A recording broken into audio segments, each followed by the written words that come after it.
Nah, jumlah transfusi darah yang signifikan berbeda adalah pada saat manajemen, maka kita lihat terlisin itu kebutuhan darah dari untuk pasien itu jauh lebih kecil signifikan bila dibandingkan dengan placebo.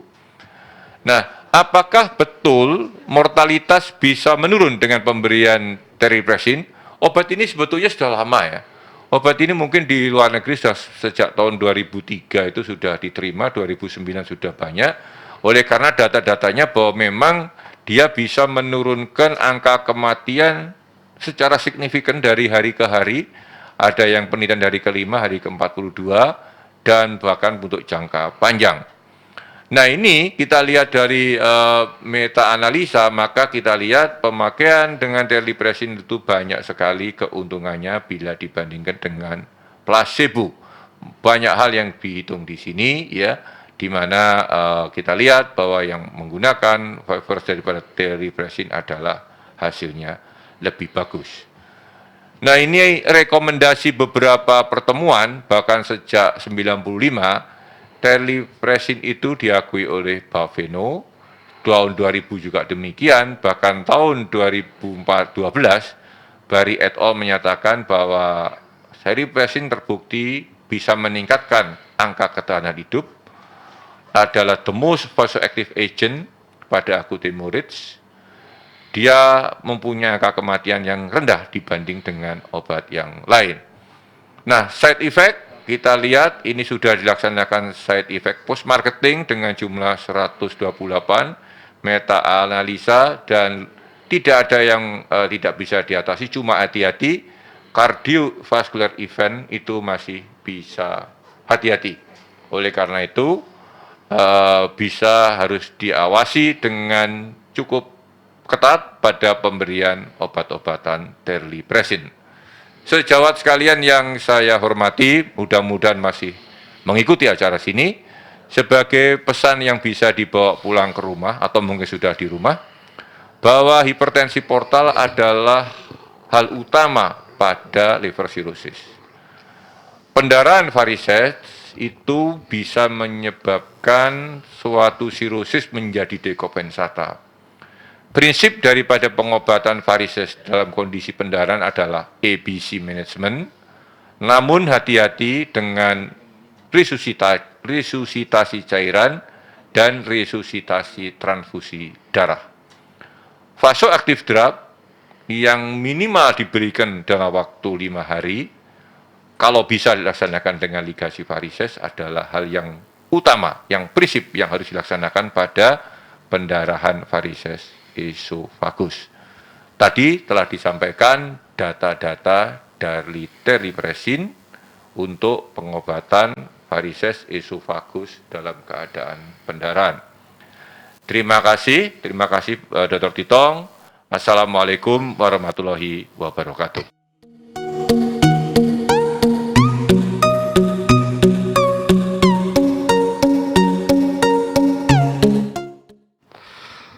Baik, sejawat yang terhormat, terima kasih Dr. Purnomo Budi, terima kasih Prof. Wibawa atas presentasi yang sangat jelas sekali. Jadi kami kira saat ini kita bisa lebih jelas bagaimana menangani suatu kasus perdarahan saluran makanan akibat daripada hipertensi portal pada era COVID ini. Mungkin dari sejawat-sejawat sekalian ada yang bertanya, kami persilakan, atau ada yang bisa juga bertanya via chatting. Ada 3 pertanyaan. Yang pertama adalah seberapa penting melakukan pengukuran HbVG dalam treatment bleeding esophageal atau varises atau BOV. Pertanyaan yang kedua adalah apakah ada perubahan dalam terapi hepatorenal syndrome dalam masa pandemi ini? Dan yang ketiga adalah apakah perlu memberikan glipresin sebagai maintenance terapi untuk mencegah terjadinya rebleeding? Kami pikir Dr. Purnomo Budi. Hepatorenal Prof. Wibawa nanti. Oke. Mungkin Prof. Wibawa, jadi pertanyaan nomor 2. Apakah ada perubahan dalam terapi hepatorenal syndrome dalam masa pandemi ini, Prof? Pertanyaan yang baik dari sejawat tentang tata laksana hepatorenal syndrome pada masa pandemi COVID ini ya. Kalau kita lihat tadi memang fokusnya itu adalah pendarahan pasien pada hipertensi portal. Jadi sampai saat ini belum ada guideline yang khusus untuk tata laksana hepatorenal sindrom pada daerah pandemi COVID ini. Tapi kalau kita melihat dari patomekanisme daripada hepatorenal sindrom yang tipe 1 maupun tipe 2, sampai saat ini tata laksana daripada hepatorenal sindrom itu tidaklah banyak berubah. Jadi kita memperbaiki perfusi ke ginjal, itu yang paling penting. Kemudian ada beberapa upaya bahwa saat ini albumin itu bukan hanya sebagai terapi onkotik saja, banyak peranan lain yang juga memberi manfaat. Pertama karena albumin itu sendiri pada pasien sirosis mengalami perubahan struktur dan fungsi, sehingga dia tidak seperti albumin pada orang yang non-sirosis. Jadi untuk tujuan-tujuan manfaat non-onkotik daripada albumin ini sangat penting kita manfaatkan pada tata laksana kasus-kasus dengan hepatorenal sindrom ini. Penelitian menunjukkan kombinasi antara obat-obat vasoaktif plus albumin itu memberikan hasil yang jauh lebih baik pada target terapi, pada reversal daripada hepatorenal sindrom ini dibandingkan dengan obat-obat yang hanya mengandalkan pada terapi dengan vasoaktif saja, obat-obat vasoaktif saja. Jadi penurunan perfusi sebagai biang keladinya daripada hepatorenal sindrom ini diatasi dengan obat vasoaktif yang meredistribusi aliran darah, mengatur tekanan di pembuluh darah seplanet, sehingga nanti distribusi aliran darah akan berubah, perfusi di ginjal harapan akan meningkat.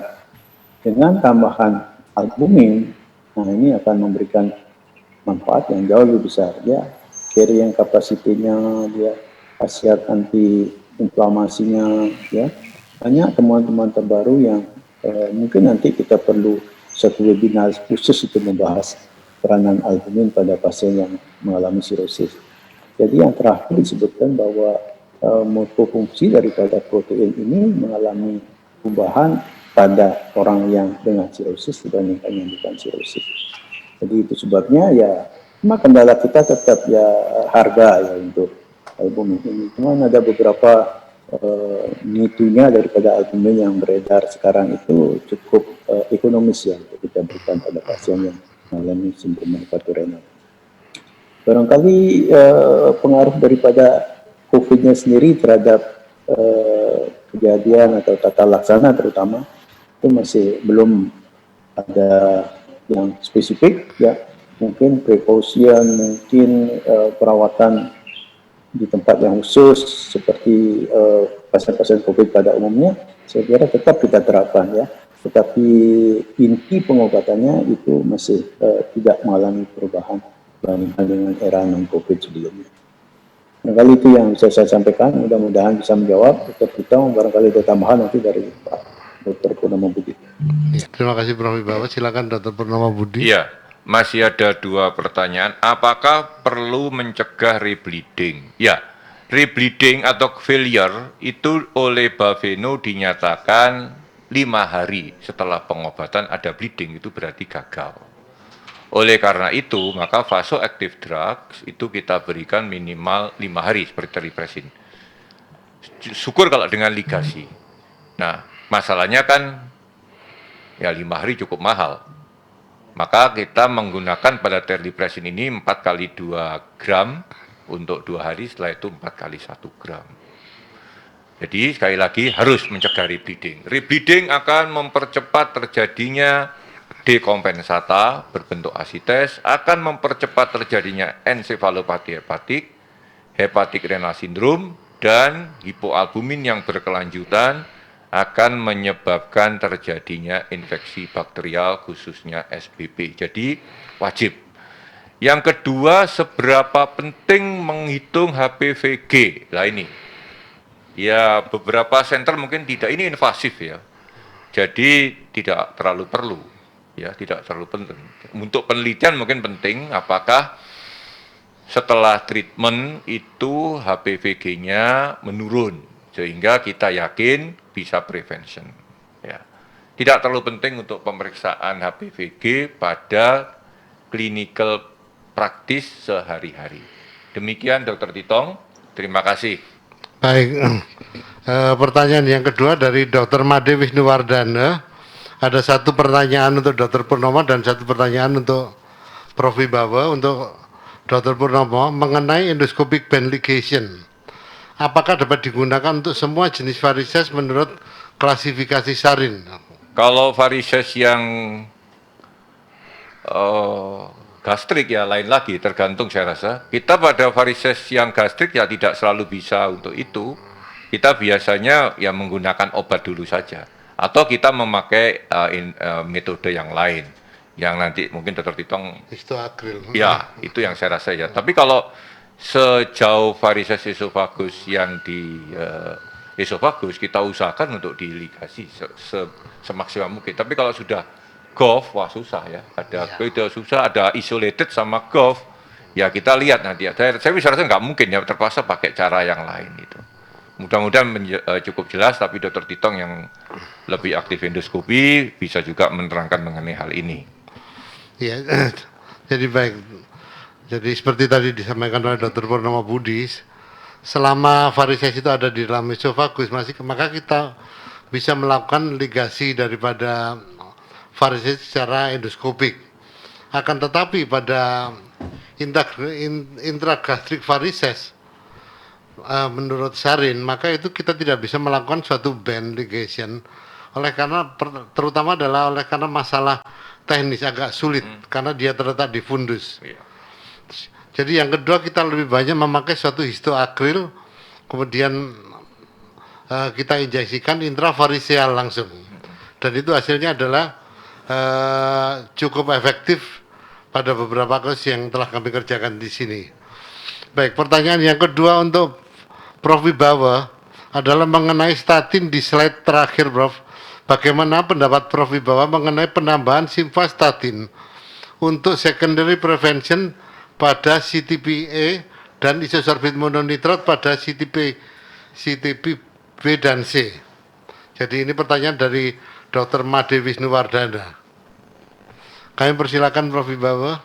Terima kasih Dr. Titong, terima kasih Dr. Wisnuwardana atas pertanyaannya. Pertanyaannya bagus ya.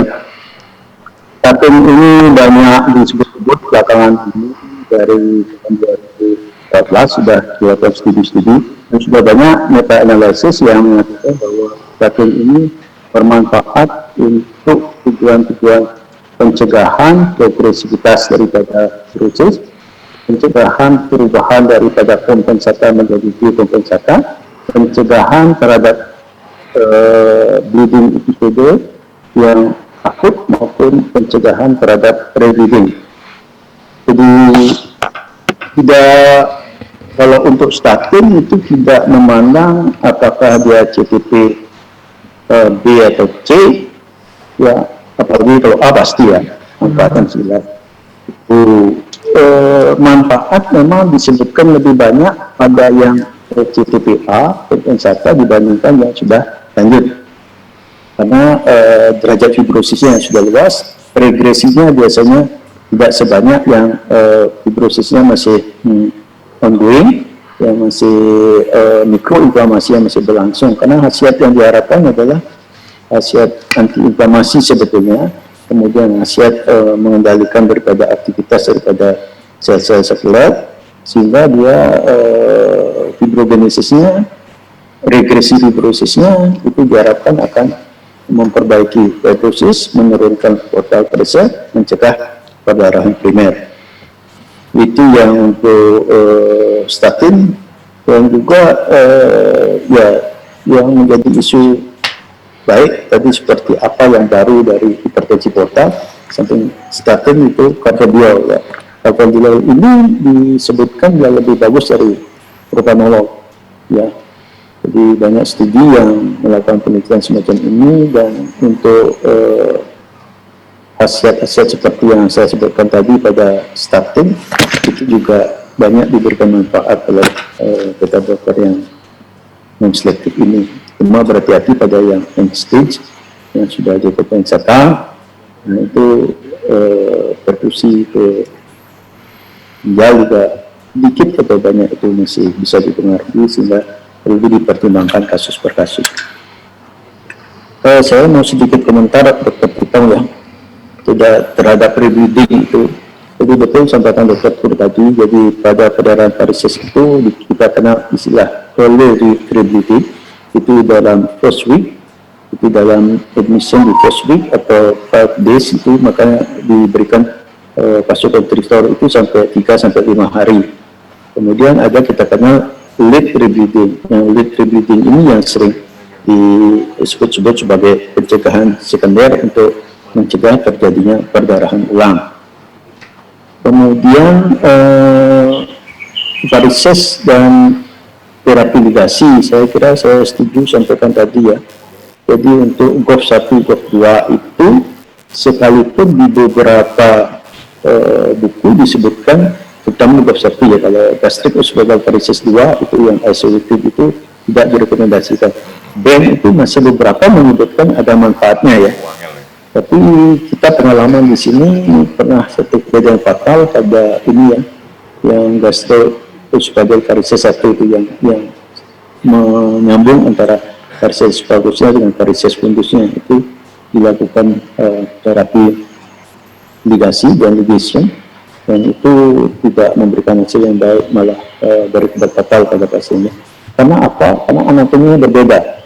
Kalau varises di dinding esophagus distal itu ada bantalan lapisan-lapisan otot yang memperkuat pegangan kalau waktu kita melepaskan gelang karet di situ, dibandingkan kalau di varises esophagus itu tidak ada pegangan itu, sehingga karet ini bisa lepas dan menyebabkan perdarahan yang sulit diatasi.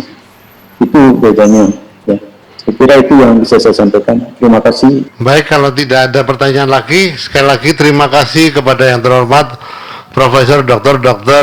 Idewa Nyoman Wibawa, SPPD KGH, dan Dr. Purnomo Budi Setiawan, SPPD KGH, atas presentasinya siang ini.